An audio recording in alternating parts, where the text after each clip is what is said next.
আল্লাহর পয়গম্বর মুসা আলাইহিস সালাম রওনা হয়ে গেলেন। তুর পাহাড়ে খোদার সঙ্গে তিনি কালাম করতেন। মুসা আলাইহিস সালাম কালামের জন্য চলে গেলেন। যাওয়ার পরে আল্লাহর সঙ্গে কালাম হলো। মুসা আলাইহিস সালাম আল্লাহকে ডাক দিয়ে বলেন, রাব্বি, আপনার একদল মাখলুক হাঁস, পানি ছাড়া ওরা চলতে পারে না, কষ্ট হয়। ইয়া রাব্বি, বহুদিন হলো মিশরের জমিনে বৃষ্টি হয় না। আল্লাহ, বৃষ্টির বড় দরকার, আপনি দয়া করে হাঁসের দিকে তাকায় আমাদেরকে বৃষ্টি দেন। আল্লাহ ডাক দিলেন, মুসা, আমি রাব্বে কারিমের বাজেটে আগামী 1 মাসের জন্য মিশরের জন্য কোনো বৃষ্টি নাই। মুসা আলাইহিস সালাতু সালাম আল্লাহকে ডাক দিয়ে বলতেছে, আল্লাহ বৃষ্টি দেন। আল্লাহ বলেন, আগামী 1 মাসে বাজেট নাই। আল্লাহর নবী মুসা আলাইহিস সালাতু সালাম তিনি চলে আসছেন। হাঁসের দলেরা ডাক দিয়ে বলতেছে, ওহে আল্লাহর নবী, কি সংবাদ নিয়ে আসছেন? মুসা আলাইহিস সালাম ডাক দিলেন, হাঁসেরা, আমার রব আমার আল্লাহ বলে দিয়েছেন আগামী 1 মাসে মিশরের জমিনে কোনো বৃষ্টি বাজেট নাই। তখন হাঁসের দলেরা, সব হাঁসের দলেরা একসঙ্গে এক বাক্যে তারা বলতে লাগলো, আমার সাথে পড়েন, আলহামদুলিল্লাহি রাব্বিল আলামিন। একসাথে পড়েন, আলহামদুলিল্লাহি রাব্বিল আলামিন। সমস্ত প্রশংসা সে আল্লাহর জন্য, যে আল্লাহ, যে মালিক আমার রব আমার আল্লাহ। সমস্ত প্রশংসা সে আল্লাহর জন্য, যিনি সমস্ত জগৎ সমূহের রব, সমস্ত জগৎ সমূহের যিনি লালন পালন করনেওয়ালা। হযরত মুসা নবী যখন বলে দিলেন, হাঁস বৃষ্টি আর আসবে না, আল্লাহ পাক আগামী 1 মাসে বৃষ্টি দিবে না, হাঁসেরা আল্লাহর প্রশংসা করতে লাগলো, আল্লাহর শুকর আদায় করতে লাগলো। মুসা আলাইহিস সালাম বাড়ির দিকে চলে যান। ঠিক এমন সময় আকাশে লক্ষ্য করে দেখলেন, আকাশে মেঘ জমে গেছে, বিজলি চমকাইতেছে। কিছু সময় পরে দেখলেন অজর দ্বারায় আল্লাহ রহমতের বৃষ্টি নামা শুরু হয়ে গেছে। একবার জোরে বলবেন কি আল্লাহু আকবার। অজর দ্বারা আল্লাহ বৃষ্টি শুরু করে দিলেন। হযরত মুসা আলাইহিস সালাতু সালাম দেখলেন বৃষ্টি নামতে নামতে নামতে নামতে একেবারে হাঁটু পর্যন্ত পানিতে ডুবে গেল, এত পরিমাণে বৃষ্টি। ওই হাঁসের দল সাঁতরায়া সাঁতরায়া আল্লাহর পয়গম্বরের সামনে দাঁড়ায় বলেন, মুসা গো, আপনি না বললেন আগামী 1 মাসে বৃষ্টি হবে না, কিন্তু আল্লাহ বৃষ্টি দিয়া হাঁটু পর্যন্ত ডুবাই দিল, কারণ কি? মুসা আলাইহিস সালাম গেছে সেইতে, আল্লাহ তো আমার কাছে মিছে কথা কয় না, আল্লাহ তো ঠিক বলছে, বৃষ্টি আসার কথা, 1 মাসে থাকার না কথা, বৃষ্টি দিয়ে দিল আল্লাহ, কারণ কি? আল্লাহর সাথে গল্প শুরু করলেন, রাব্বি, আপনি মাখলুকের সামনে আমার শরম দিয়ে ফেললেন। আপনি বলেন আগামী 1 মাসে কোনো বৃষ্টি হবে না, কিন্তু আপনি আগামী 1 মাসে বৃষ্টি দিলেন। বৃষ্টি 1 মাস আসার আগে আপনি হাঁটু পর্যন্ত বৃষ্টি দিয়ে ভরে দিলেন, কারণ কি? হযরত মুসা আলাইহিস সালাতু সালামকে আল্লাহ ডাক দিলেন, মুসা রে, বৃষ্টি না পাওয়ার সংবাদ পাওয়ার পরে আমার হাঁসেরা কি বলেছিল? মুসা আলাইহিস সালাম বলেন, আলহামদুলিল্লাহি রাব্বিল আলামিন। তারা বলেছিল সমস্ত প্রশংসা সে আল্লাহর, যিনি সমস্ত জগৎ সমূহের রব। আল্লাহ ডাক দিয়ে বলেন, মুসা, বৃষ্টি দেই নাই, বৃষ্টি না পাওয়ার পরেও যারা আমি আল্লাহর শুকর আদায় করলো, আমি আল্লাহর প্রতি কৃতজ্ঞ হয়ে গেল, মুসা রে, আমি কি আর বৃষ্টি না দিয়ে পারি? আমার রহমতের দরিয়ায় জোশ লেগে গেল, সেই জন্য আমি মালিক, আমি আল্লাহ তাদেরকে বৃষ্টি দিয়ে আমার মাখলুকের কলিজা ঠান্ডা বানাই দিয়েছি। জোরে বলবেন আল্লাহু আকবার। কোরআন বলতেছে, কাফেররা, মুশরিকরা নবীজির খেদমতে এসে বললেন, ইয়া রাসূলুল্লাহ, আপনি বলে দেন রূহটা আল্লাহ কি দিয়ে বানাইছে? আল্লাহ রাব্বুল আলামিন জবাব দিলেন, হাবিব উম্মতকে জানায় দেন, এই রূহটা আমি আল্লাহ পাকের একটা হুকুম মাত্র। যখন হুকুম হয়েছে তখন মানব দেহে আসছে, আবার যখন হুকুম হবে মানব দেহ থেকে নিয়ে যাওয়া হবে, ঠিক কিনা? হ্যাঁ হ্যাঁ, আমরা বসি, যদি নিচে জায়গা থাকে তাহলে নিচে এসে বসার চেষ্টা করি। টুপি টুপি টুপি টুপি বৃষ্টি বাড়তেছে, তা আমাদের তো কিছু করার নাই। কিছু করার আছে? ছাতি ছাড়া আর কি করার আছে? একটা ছাতি না হয় ধরতে পারি। বৃষ্টি বন্ধ করার তো কোনো শক্তি নেই, আছে কি? নাই। সে আল্লাহর কাছে যে বলবো যে আল্লাহ আপনি বৃষ্টিটা সরাই দেন, কিন্তু আল্লাহ আমার এখন কথা শুনবে না। কারণ কি? আমি আল্লাহকে ওইভাবে খুশি করতে পারি না। কথা বলেন ঠিক কিনা? আল্লাহকে ওইভাবে আমি খুশি করতে পারি নাই। যদি আগের ওলি যারা ছিলেন তারা বলতেন ইয়া রাব্বি বৃষ্টির দরকার, তো আল্লাহ বৃষ্টি দিতেন। কারণ কি? তারা ওইভাবে আল্লাহকে খুশি করছিল। নদীকে বলতেন এ নদী আল্লাহর হুকুমে উজানের দিকে চলে যাও, তো নদী উজানের দিকে প্রবাহিত হতো। বলে কারণ কি? তারা ওইভাবে আল্লাহকে খুশি করছিল। আনা সাগরের পানি খাজা বাবা আজমিরি রাহিমাহুল্লাহ তিনি একটা লোটার ভিতরে আনলেন, সারা ভারতের কাফেরদেরকে দেখালেন, এই কাফেররা, এ পুরোহিত ও ব্রাহ্মণ ও সাধু সন্ন্যাসী, তোমরা তো তোমাদের মতের উপরে বিশ্বাসের উপরে জীবনে বহু জাদুটনা মন্ত্রতন্ত্র সাধনা করলাম, কিন্তু দেখো আমি একজন মুসলিম দরবেশ, আমি সারা আনার পানি একটা লুটার ভিতরে এনে দেখাই দিলাম যে আল্লাহ পাকের মহাশক্তি কত বড় হতে পারে, যে আমি যদি একটা আনা সাগরের পানি একটা ঘটির মতো আনতে পারি, তাহলে আমার সেই রাব, আমার সেই মালিক কত বড় হতে পারে। আর আমি তার বিশ্বাসের কারণে আজকে তোমাদেরকে এই অবাস্তবকে বাস্তব করে দেখাইলাম। এটাকে বলা হয় কারামাত। এটা জোরে বলা যাবে না? মারহাবা। এটাকে কি বলে? আরবিতে বলে কারামাত। কারামাত বলে, কারামাত মানে অলৌকিক ঘটনা, যেটা আপনি সাধারণত কোন বিশ্ববিদ্যালয় বিজ্ঞানে আপনি এটা পাবেন না। আর নবী আলাইহিস সালামের জন্য মুজিজা, আর আল্লাহ পাকের যেটা এটা হলো কুদরত। এটা আল্লাহর মহাপরিসীম ক্ষমতা। আল্লাহ নবী এবং ওলিদেরকে এই দুইটা সম্মান আল্লাহ দান করেন। এই জন্য বাহিরে যারা আছে আমরা বসি, আমি এই ধরনের ব্যক্তি না যে আল্লাহকে বলবো আল্লাহ আপনি বৃষ্টি সরাই দেন, তা আল্লাহ সরাবে না, কারণ আমি ওরকম পছন্দের ব্যক্তি হতে পারি না। তা আপনাদের ভিতরে কেউ যদি থাকেন তো বলে দেখা যাক, যদি আল্লাহ সরাই দেয় তো দিতে পারে, যদি পছন্দ হয়ে থাকে। তা আপনাদের ভিতরে পছন্দের কেউ যদি থাকে তাহলে বলেন যে আল্লাহ বৃষ্টি সরাই দেন, যদি আল্লাহ দেয় তো দিল, তাতে আমাদের জন্য একটু সুযোগ হয়ে গেল, ঠিক কিনা? আর যদি নাও দেয় তাহলে বৃষ্টি থেকে আমরা কি পালায় চলে যাবো? আসেননি ইনশাআল্লাহ। তাহলে দোয়া পর্যন্ত থাকি। আমাদের মা চলে গেছে কবরে, বাবা চলে গেছে কবরে, তাদের জন্য তো একটু দোয়ার দরকার আছে। বাবা তারা তো হক পায় আমাদের কাছে, তাই না? এই বৃষ্টির ভিতরে তো মা আপনাকে আমাকে রান্না করে খাওয়াইছিল। এই বৃষ্টিতে একদিন হয়তো ঘরের ভিতরে পানি পড়তো, মা নিজের পানির ভিতরে থেকে আমাকে শুকনায় রাখছিল, তাই না? আজকে মার কবরে বৃষ্টি পড়তেছে, আমাদের দেওয়ার মতো কি আছে? আমরা একটু দোয়াই তো দিতে পারবো, তার তো বেশি কিছু দেওয়ার সুযোগ আমাদের নাই। এই জন্য বুঝতে হবে বাবাজি, কিছু কিছু বিষয় আছে আমাদেরকে ঠান্ডা মস্তিষ্কে বুঝতে হবে। প্রিয় উপস্থিতি, রব্বুল আলামিন এই রূহ নামক ইঞ্জিনটা আমার আল্লাহ মায়ের পেটের ভিতরে আমাদেরকে দিলেন 6 মাস না 4 মাস সময়ে। আল্লাহ বলেন ওয়া জাআলা সুম্মা জাআলা নাসলাহু মিন সুলালাতিন মিন মাইন মাহিন। আমি মানুষের বংশ বিস্তার করেছি। মানুষ যে বংশ বিস্তার হয়, ছেলে হয়, মেয়ে হয়, নাতি হয়, হয় না? হয়।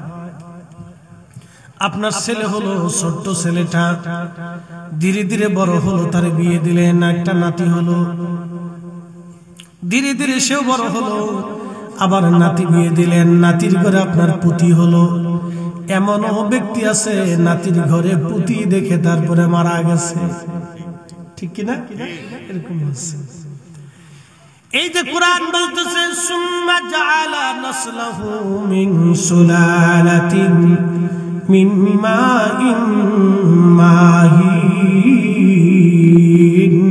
আমি মানব জাতির বংশ বিস্তার করলাম এক বিন্দু পানি থেকে, যেই পানিটা বাবার পৃষ্ঠদেশ থেকে, মায়ের বক্ষদেশ থেকে প্রবাহিত হয়ে নিরাপদাধারী রেহেমে আল্লাহ আমার পেটের মধ্যে রেখে দিয়ে প্রথম 40 দিন আল্লাহ রিফাইন করলেন। 40 দিন রিফাইন করার পরে ওই পানির অংশটাকে আল্লাহ রক্তের অংশ বানাইলেন। আরো 40 দিন রিফাইন করার পরে ওই রক্তের অংশটাকে আল্লাহ গোশতের টুকরা বানাইলেন। ওই গোশতের টুকরাতে আরো 40 দিন রিফাইন করার পরে হাত, চোখ, কান, নাক, হাত, পা, কলিজা, ফেফসা, নারী বুড়ি অঙ্গ প্রত্যঙ্গ আল্লাহ বানাইলেন। 120 দিনের মাথায় আমার আল্লাহ রুহু নামক ইঞ্জিনটা জিবরাইলের মাধ্যমে রুহের জগৎ থেকে মায়ের রেহেমের ভিতরে আল্লাহ ঢুকাইয়া দিলেন, ফুকাইয়া দিলেন। একবার জোরে বলবেন কি আল্লাহু আকবার। আমাদের কোনো শক্তি আছে? আমরা কিছু ছিলাম এক সময়? কিচ্ছু ছিলাম। দুনিয়ার একটু সাধারণ ক্ষমতা পাওয়ার পর আমরা মনে করছি বিরাট কিছু হয়ে গেছি। বড় আফসোস। কোরআন বলতেছে কাইফা তাকফুরুনা বিল্লাহি ওয়া কুনতুম আমওয়াতা। আল্লাহু আকবার। হে মানুষ, তুমি কিছুই ছিলে না, তুমি কিচ্ছু ছিলে না, তুমি মৃত্যু ছিলা, নির্জীব ছিলা। বাবার শরীরের নির্গত ওই পানির মধ্যে তুমি ছিলা, বাবার শরীরের নির্গত পানির মধ্যে তুমি ছিলা। তুমি কিছুই ছিলে না, একসময় নির্জীব, নিষ্প্রাণ, নির্জীব, একবারে মৃত ছিলা তুমি কিচ্ছু ছিলে না এক সময়। আমি রব্বুল আলামিন, আমি তোমাদেরকে আবার জীবন দিলাম, কাঠামো দিলাম, জিন্দেগি দিলাম, বাবা দিলাম, মা দিলাম। ছোট্ট কালে মায়ের পেট থেকে তুমি দুনিয়াতে আসছো, মায়ের রেহেমে তুমি ছিলা। তোমার খাবারের পানিটুকু আমি আল্লাহ মায়ের রেহেমে আমি জমা করে দিয়েছি। তোমার পুষ্টিটা মায়ের নারীর মাধ্যমে আমি আল্লাহ তোমাকে দিয়েছি। মার রেহেমের ভিতরে 120 দিনের মাথায় আল্লাহ পাক রূহ নামক ইঞ্জিনটা দিয়ে দেন। মার নারীর সাথে সন্তানের নারীর অ্যাডজাস্ট করে দেন। মা খাইলে সন্তানের খাবার খাওয়া হয়, মা ঘুমাইলে সন্তানের ঘুম হয়, মা সুস্থ থাকলে সন্তান সুস্থ থাকে। এই জন্য ডাক্তাররা বলে গর্ভবতী নারী যারা, অন্তঃসত্ত্বা নারী যারা, তোমরা তাদেরকে ভালো খাবার খাওয়াও। আল্লাহর নবী আমাদেরকে একটা গর্ভবতী নারীদের জন্য চিকিৎসা দিয়ে গেলেন। আল্লাহর নবী বললেন, ও আমার উম্মতেরা, তোমরা গর্ভবতী নারীদেরকে খেজুর খাওয়াও। কি খাওয়াও? এই ঘুমাবেন না, জিম দিবেন না, রাত বেশি হয়নি, বৃষ্টি পড়ছে তো শরীরে মজা লাগতেছে। কথা ঠিক কিনা? একসাথে বলেন, কি খাওয়াও? নবীজি গর্ভবতী নারীদেরকে কি খাওয়াইতে কইছে? আমরা তো খালি ফুসকা খাওয়াই, ফুসকা, ফুসকার শর্টপটি। উরে খায়, বাপ রে বাপ, নাম দিছে বিসমিল্লাহ শর্টপটি হাউস। শর্টপটির বিরাট মার্কেট। ফুসকা, শর্টপটি, আবি জাবি, সিঙ্গারা, ফুরি, ফসা মশা, এগুলি খায়। হুসবে না, খালি খেতে খায়। আল্লাহ নবী বলেন, উম্মত, তোমার গর্ভবতী স্ত্রীকে তুমি খেজুর খাওয়াও, কারণ খেজুর আল্লাহর জান্নাতের ফল। একসাথে জোরে বলবেন কি মারহাবা। কিসের ফল? জান্নাতের ফল। শুধু জান্নাতের ফল না, আমাদের দেহের একটা অংশ। বলবেন হুজুর সেটা কেমন বুঝাই? আল্লাহ নবী বললেন, وبدأ خلق القرآن বলতেছে وبدأ خلق الإنسان من طين। আমি মানব জাতি সৃষ্টির সূচনা করলাম মাটি থেকে। আদম সফিউল্লাহকে আল্লাহ মাটি দিয়ে বানাইলেন। যেই মাটি দিয়ে আদমের দেহ বানানো হলো, তার অতিরিক্ত পড়ে যাওয়া মাটি থেকে আল্লাহ খেজুর গাছ বানাইছিলেন। এটা আমার বক্তব্য না, আল বেদায়াত ইমাম ইবনে কাসির আল্লাহ রাসূলের বরাত দিয়ে লিখেছেন। আল্লাহর নবী বলেন, উম্মত রে, তোমরা বেশি বেশি তোমাদের বাচ্চাদেরকে খেজুর খাওয়াও, গর্ভবতী নারীদেরকে খেজুর খাওয়াও, তোমরা নিজেরা খেজুর খাও, কারণ এটা আদম সফিউল্লাহর অতিরিক্ত মাটি থেকে গাছ বানানো হয়েছে। এটা জান্নাতের ফল। এই খাবার খাইলে তোমাদের শরীর হৃষ্টপুষ্ট হবে। একবার জোরে বলা যাবে কি মারহাবা। এই পোলাপান এদিকে, খালি হাত প্যান্ট পরে ঘুরতেছে, এদিকে আয় বাবা, আসো আব্বু আসো। এই তুই যাস কে?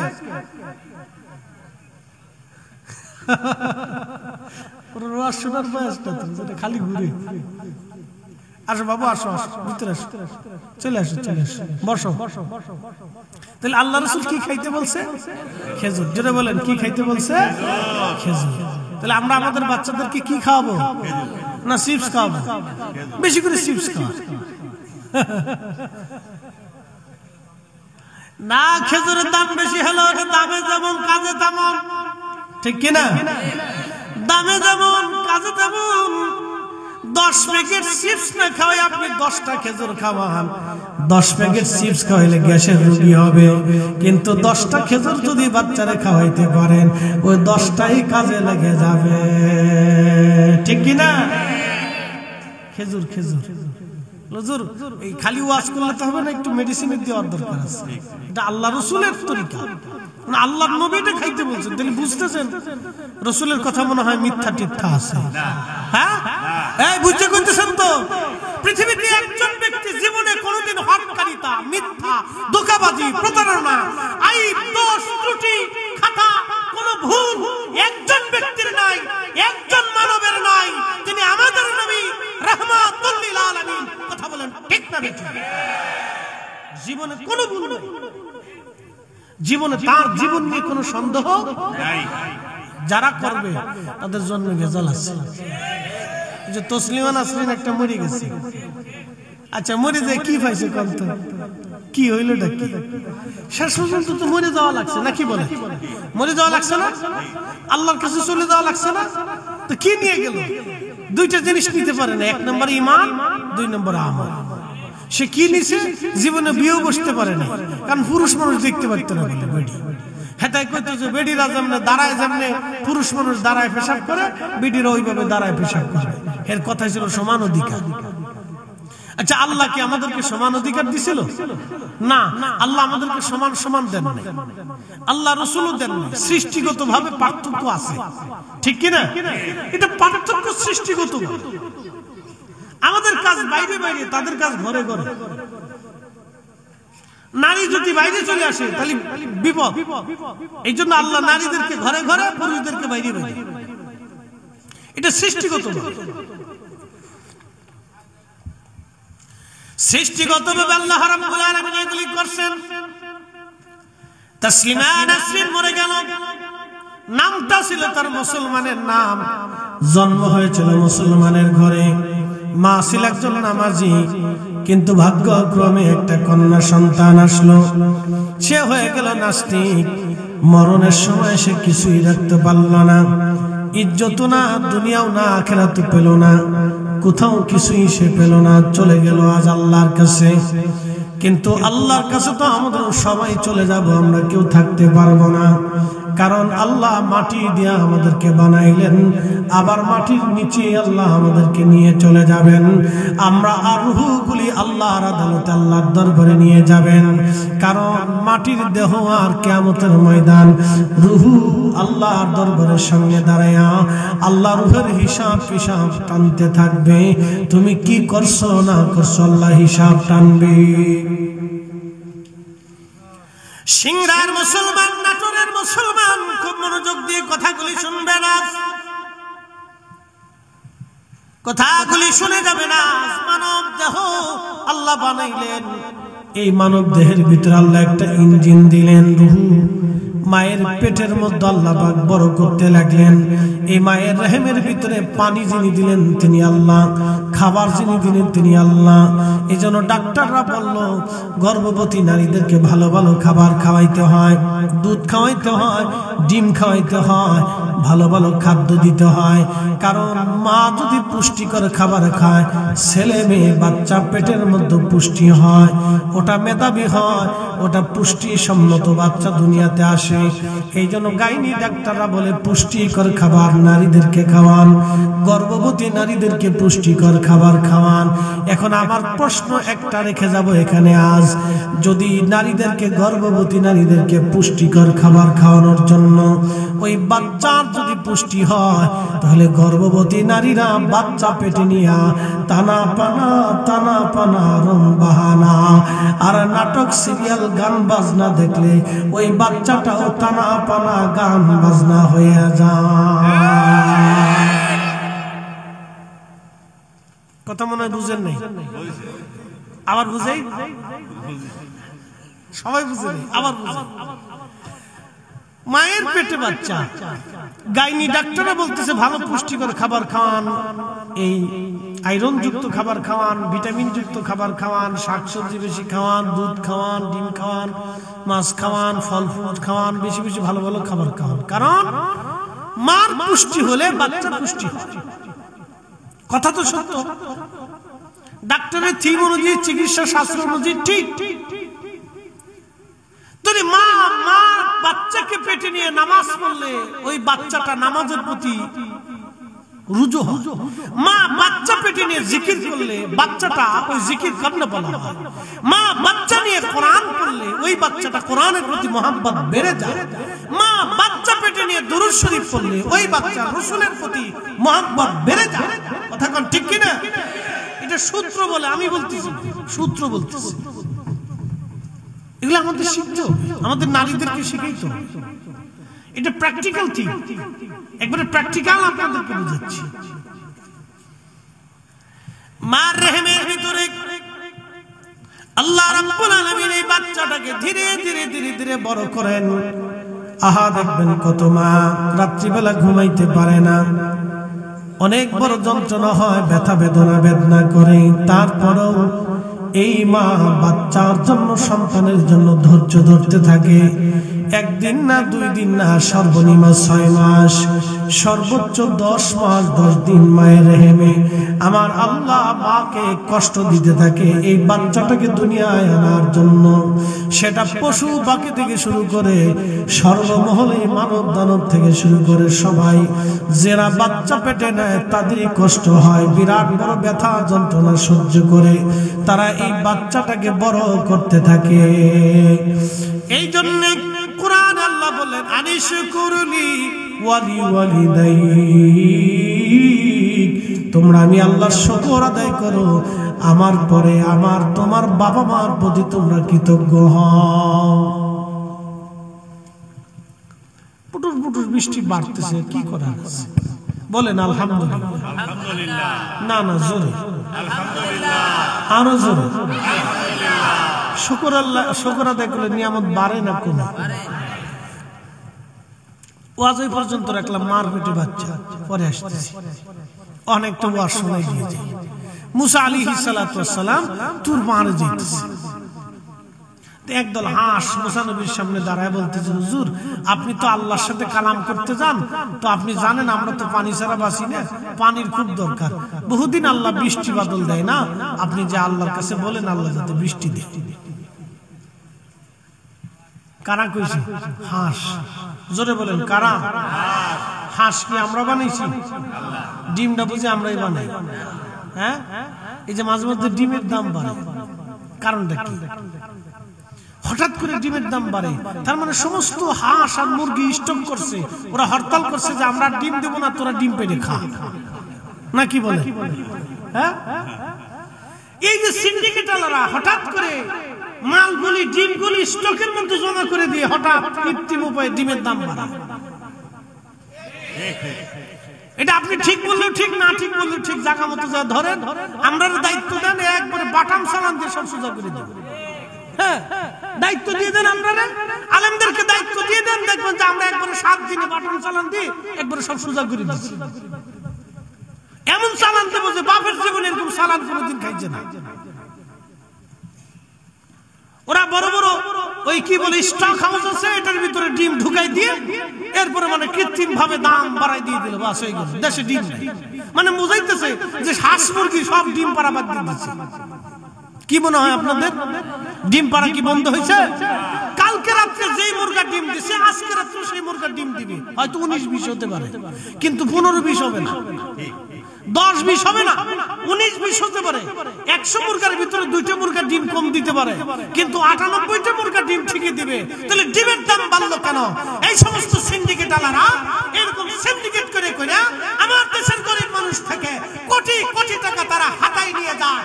এগুলি হলো বাংলাদেশের সবচেয়ে বড় শয়তান। এগুলি সব হাতাজিম, এগুলির পিটাইয়া বাংলাদেশ থেকে বের করার দরকার। কথা বলেন ঠিক কিনা? সব শয়তান আগেও ছিল, এখনো আছে, আগামীতেও থাকবে।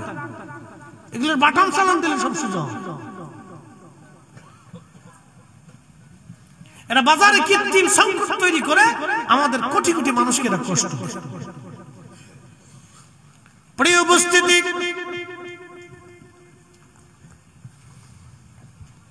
বুঝতে অসুবিধা?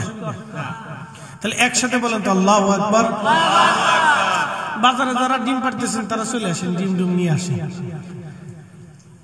শুনুন, যারা ঘুরতেছেন তারা দুনিয়ারটা পাচ্ছেন না, আখিরাতেরটা পাচ্ছেন। বাবা যে আমরা এখানে বসে কিছু সময় বসলে আমাদের লাভ আছে, ঠিক কিনা? আমাদের লাভ আছে। শোনেন, মাহফিল একটা সংগঠন সাজায়, সবাই কিন্তু কোরআন হাদিসের কথাই বলে। কথা ঠিক কিনা? সবাই কিসের কথা বলে?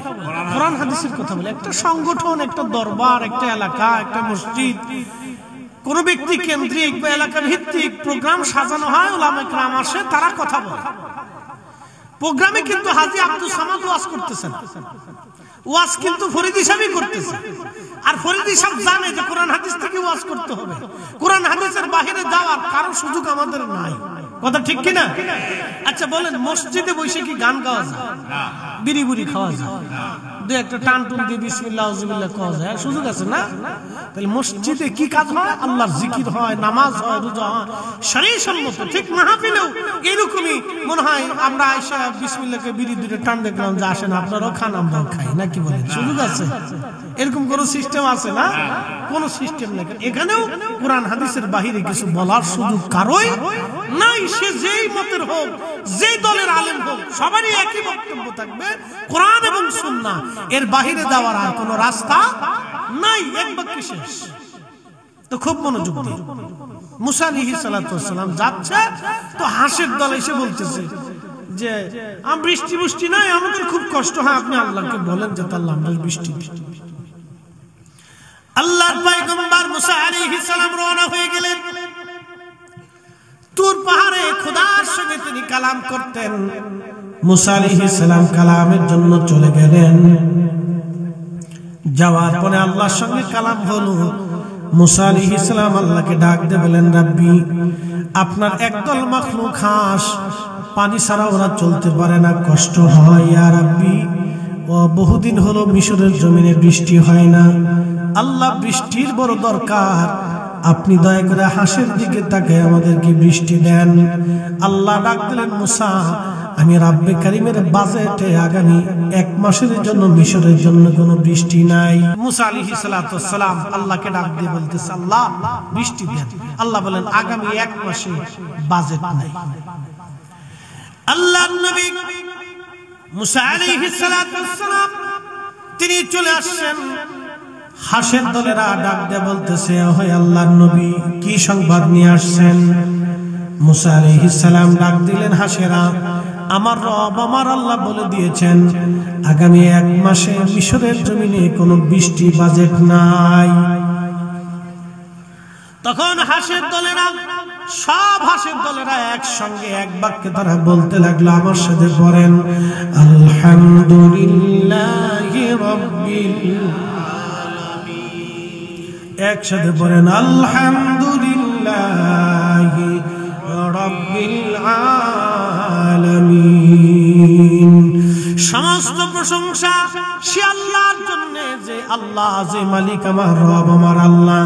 সমস্ত প্রশংসা সে আল্লাহর জন্য, যিনি সমস্ত জগৎ সমূহের রব, সমস্ত জগৎ সমূহের যিনি লালন পালন করনেওয়ালা। হযরত মুসা নবী যখন বলে দিলেন, হাঁস বৃষ্টি আর আসবে না, আল্লাহ আল্লাহ পাক আগামী 1 মাসে বৃষ্টি দিবে না। হাঁসেরা আল্লাহর প্রশংসা করতে লাগলো, আল্লাহর শুকর আদায় করতে লাগলো। মুসা আলাইহিস সালাম বাড়ির দিকে চলে যান। ঠিক এমন সময় আকাশে লক্ষ্য করে দেখলেন আকাশে মেঘ জমে গেছে, বিজলি চমকাইতেছে। কিছু সময় পরে দেখলেন নজর দাঁড়ায় আল্লাহ রহমতের বৃষ্টি নামা শুরু হয়ে গেছে।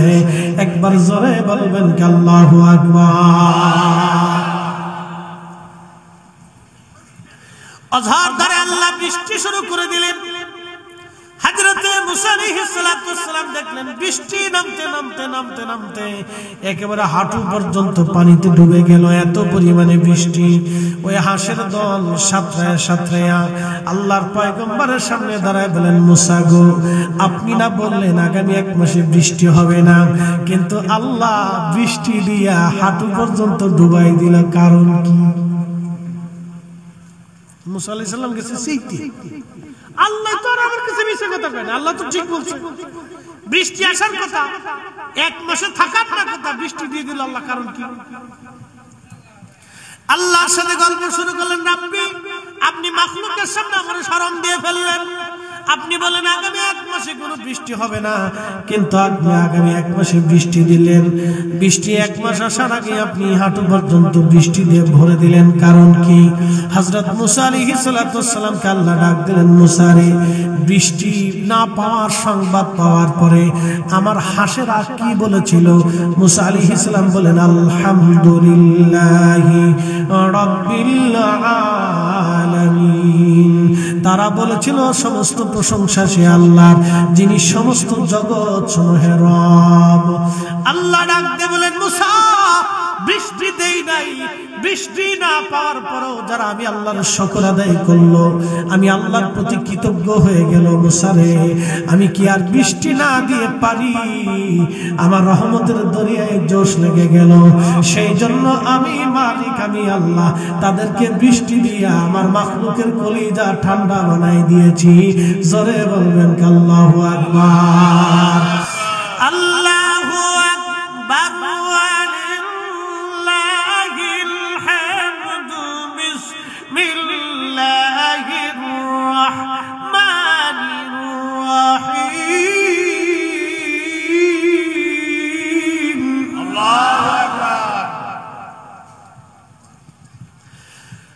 فاذكروني أذكركم واشكروني ولا تكفرون الله أكبر رب العالمين আমাদেরকে ডাক দিয়ে বলেন, হে বান্দারা, তোমরা আমি আল্লাহকে স্মরণ করো, আমি আল্লাহর স্মরণ করব, আর আমি আল্লাহর শুকর আদায় করো, নাফরমানি করিও না। শুকরিয়া আদায় করো, নাফরমানি করিও না। শুকর আদায় করো, কৃতজ্ঞ হও, কৃতজ্ঞতা আদায় করো। প্রশ্ন রাখবেন, ফরিদ হুজুর কৃতজ্ঞতা কি? হাইয়া আলাস সালাহ বলার পরে আপনি নামাজের কাতারে যাওয়াটা হলো কৃতজ্ঞতা। মাহে রমজান আসার পরে রোজা রাখাটা হলো কৃতজ্ঞতা। হজের তৌফিক আল্লাহ দিয়েছেন, হজের তৌফিক কি? আমাদের দেশে অনেকের হজের তৌফিক আছে, হজ করে না।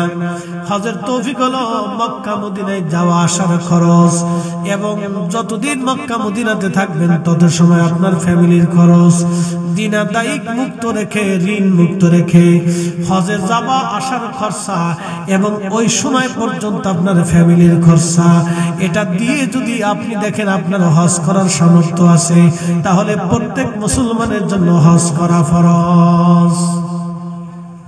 যেমন বাংলাদেশে 7 লক্ষ টাকা হলে হজ করা যায়, 7 লক্ষ টাকা আপনার হয়ে গেল হজ করার জন্য। আপনি 40 দিন মক্কা মদিনাতে থাকবেন, ওই 40 দিনের ফ্যামিলির খরচা আপনি রাখবেন, এবং আপনাদেরকে আরো বলে দিয়ে যায় কোনো দিনাদায়ক ঋণ আপনার থাকবে না। একেবারে ঋণ মুক্ত করে আপনার 7 লক্ষ টাকা আসা যাওয়া হজ করার খরচা, আর বাড়িতে ওই 40 দিন থাকা খাওয়ার খরচা, সন্তান স্ত্রীর।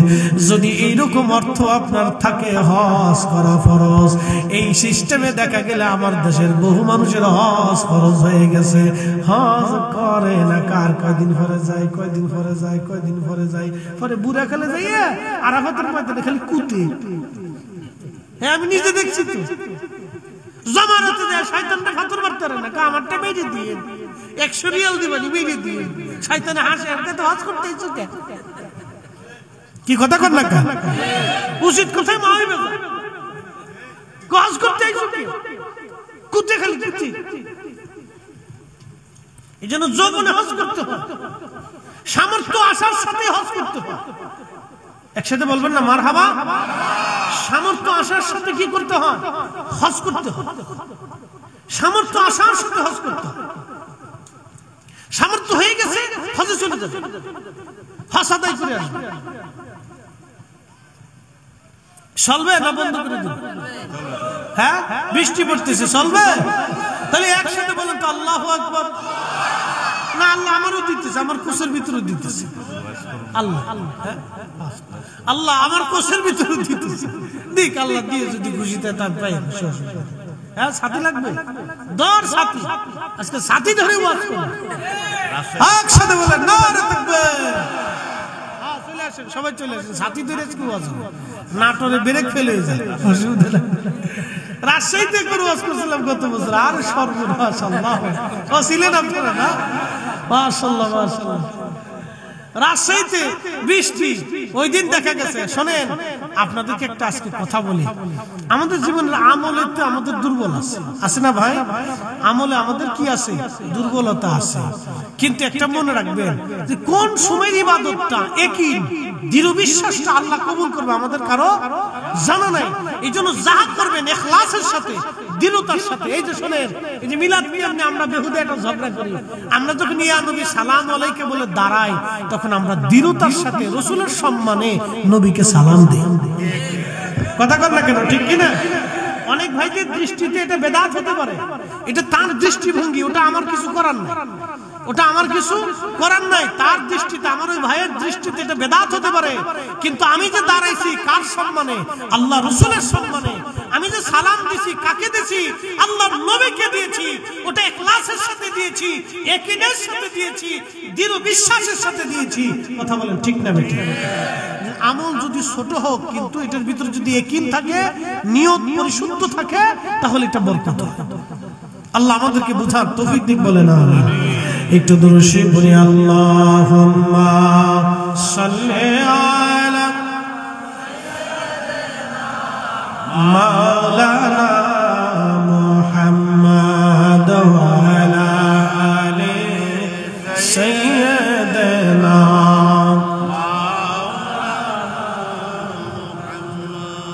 তুমি আল্লাহর প্যারা হাবিব,